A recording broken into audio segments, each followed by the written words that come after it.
Soy Giglia Acquaviva, nací en Mendoza, Argentina, me formé en la música y luego pasó algo en la vida que me dediqué a la pintura con enorme pasión.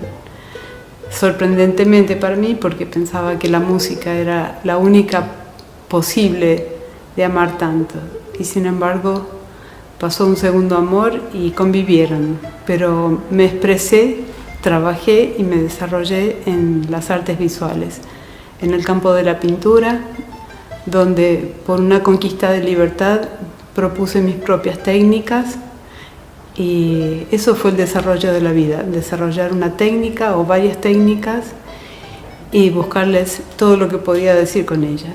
Y aquí estoy casi 40 años después, pero viviendo en Italia, desarrollando todo esto junto a Omar, mi marido, mi compañero, y haciendo de esto una forma de vida.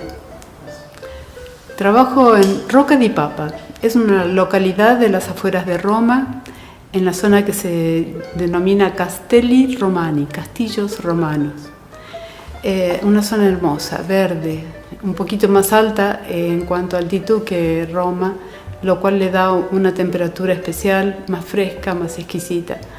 Esta es una zona que conocimos con Omar cuando probamos suerte hace cerca de 10 años, poco más, 15 quizás, viviendo en la Toscana. Nos vinimos a hacer algunas muestras acá y anduvo bien.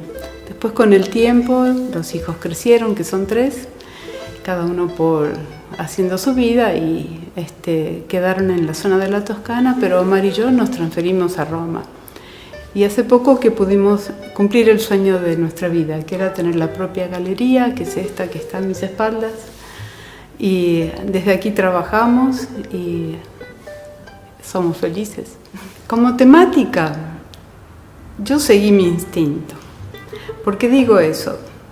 Yo no soy académica, no hice la Escuela de Bellas Artes, me hubiera encantado, pero había hecho música, había estudiado y me recibí en música, piano, y de la música lo que más amaba era la composición. Quizás por esa curiosidad de saber cómo están hechas las cosas y volverlas a armar, pero con algo distinto. Cuando finalmente descubrí materiales que me emocionaban, los mismos materiales me sugirieron la técnica con la que empecé a hacer cuadros. Por supuesto, empecé solo como un juego, y al poco tiempo, viendo que realmente me apasionaba y que gustaba mucho a las personas que estaban a mi alrededor, me animé a probar y se convirtió en mi trabajo. Era fascinante, un color opaco, una textura, un claro oscuro de cada color. Para mí ya el material era lo estéticamente válido. Entonces lo que había que hacer era jugar con él. Y así fue como compuse una técnica de tapices que eran ni más ni menos que un patchwork, un rompecabezas de trozos de cuero, a través del cual fui aprendiendo de artes visuales, porque sabía lo que había leído de costado estudiando el arte de la música, pero me obligó a compenetrarme. Y me di cuenta de que los artistas a quienes yo podía copiar, que era el recurso que tenía a mano, coincidentemente eran los que más me emocionaban: el siglo XX, el cubismo, el expresionismo, y por qué no, el arte muy antiguo, pero más que antiguo, casi primitivo, las máscaras africanas, las paredes de las cavernas. Yo de ellos podía extraer recortes, y cuando probaba esa técnica con esas copias, esas reproducciones, y la verdad sucedía algo hermoso. Para mí era suficiente, pero además de ser hermoso, trabajaba, lo podía vender. Que fue desarrollándose esta técnica mientras crecía la familia. Esta técnica que decía es un ensamble, un patchwork, un rompecabezas de cuero, con el cual reproduje mucho a Picasso, de quien me enamoré profundamente. Reproduje Magritte, Escher, Cézanne, y de vez en cuando algún dibujo mío, pero me obligó a prestar atención y a despertar la sensibilidad.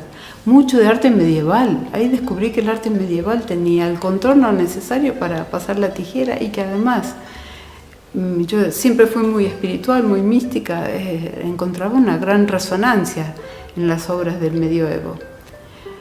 Pero me despertó la sensibilidad hacia el siglo XX, como decía Picasso, y la época de sus máscaras africanas. Fueron y siguen siendo vitales para mí. Y lo manejo a nivel intuitivo, respetando la intuición como forma de inteligencia, y lo hago realmente a propósito. 15 años de hacer tapices, de ensamblar cueros, me enseñaron a observar, a mirar, a mirar. Porque lo más difícil no es pintar, no es hacer algo, lo más difícil es aprender a mirar. Y después de esos 15 años algo pasó. Y me di cuenta que mis dibujos salían ya con un estilo que había incorporado y no lo sabía. No lo había probado mucho tampoco. Pero estaba. Y empecé a hacer mis propios dibujos, figuras humanas que tenían un carácter un poco arcaico, y dije, sí, valido lo que está pasando con mi propio dibujo. Pero, repito, fueron 15 años de prácticamente no generar mis propios dibujos. Y unos años después ya había encontrado la técnica que podía reemplazar a la del cuero, generando mis propios relieves, colores, el claro oscuro del que hablaba. Trabajos con relieve, pero es un relieve delicado que no pretende ser un bajo relieve, sino una jerarquización del trazo. ¿Por qué digo esto? Porque cuando uno dibuja y después pinta, borra el trazo del dibujo.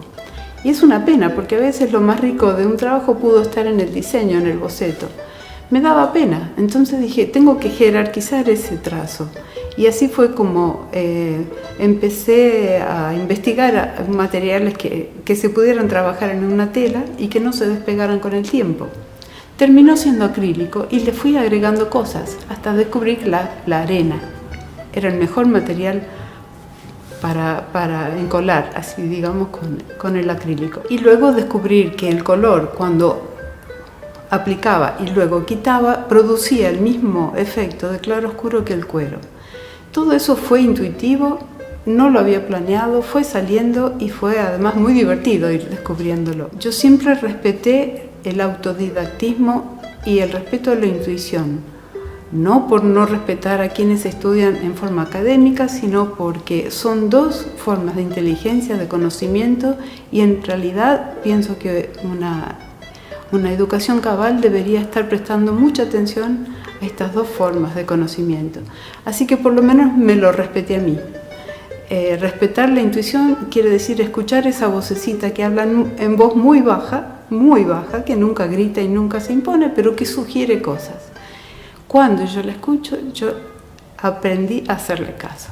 Y ahí van saliendo nuevas ideas, propuestas que nunca son demasiado planeadas. La repercusión del trabajo en Italia ha sido óptima. ¿Por qué lo digo? Porque Italia, siendo cuna de la cultura, tiene en su DNA un especial respeto por quien crea, aunque ellos ya no lo sostengan a nivel discurso consciente. No es que uno lo escuche por la calle, pero al final uno se da cuenta que eso está vivo. El italiano, la italiana son personas muy estéticas. Aman la belleza, la llevan a cada detalle de su vida, y entonces poder proponer algo que busca ser bello en un contexto que aplaude y premia la belleza ha sido perfecto para nosotros. De ahí que muchísimos de los trabajos que tengo ahora en el catálogo han sido sugeridos por clientes. Podrías hacerme esto, pero con una variante así, así, que se adapte a mi casa, a mi gusto, a mi personalidad, y la respuesta siempre fue sí.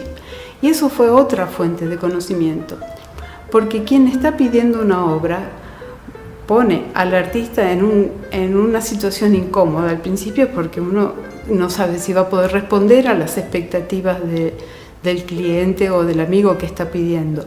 Pero por otro lado, pone un desafío por delante muy interesante. ¿Y cuál es la forma de abordarlo? Meterse en el personaje del cliente, entender su psicología, tal como si lo hiciera un actor, entender sus gestos, la ropa que se pone, cómo vive, dónde vive, cómo mira, cómo responde, igual que si se estudiara un personaje.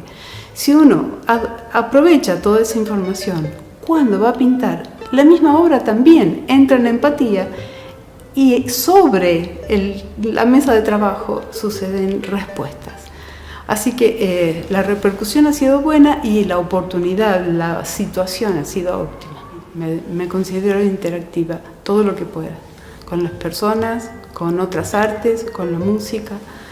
Observo mucho a los otros artistas, los grandes de la humanidad, no por nada han sido grandes, pienso que han tenido más de un canal de apertura, no solamente lo académico o el taller o la botega donde han ido, sino esta intuición abierta. Así que sí, todo lo interactivo posible. Y hoy está la naturaleza en primer lugar, más que nunca. Tengo una galería, es una galería estudio, acá trabajo, está en las afueritas de Roma, Rocca di Papa se llama la localidad. Y también, por supuesto, hay una página web muy completa con un catálogo de cosas ya hechas que ya no están conmigo y muchas obras disponibles también. Y siempre la insistencia de que quien quiera proponer, hablar, decir, pedir, que lo haga, porque están las posibilidades en la misma página, sea para encargar una obra, sea para generar una simulación, un fotomontaje. Van a encontrar una aplicación preciosa que uno puede cargar la foto de su propia casa y sumarla a cualquier obra, modificando inclusive medidas de las obras que están en la galería. Pero si eso fuera insuficiente, yo siempre juego con la tecnología y trato de hacer esos avances, ¿no? Así que sí, contactarse, dialogar. Se puede comprar el trabajo desde el extranjero. Hay un módulo donde uno puede completar sus datos y todo se resuelve. Hay que ir siempre a la página.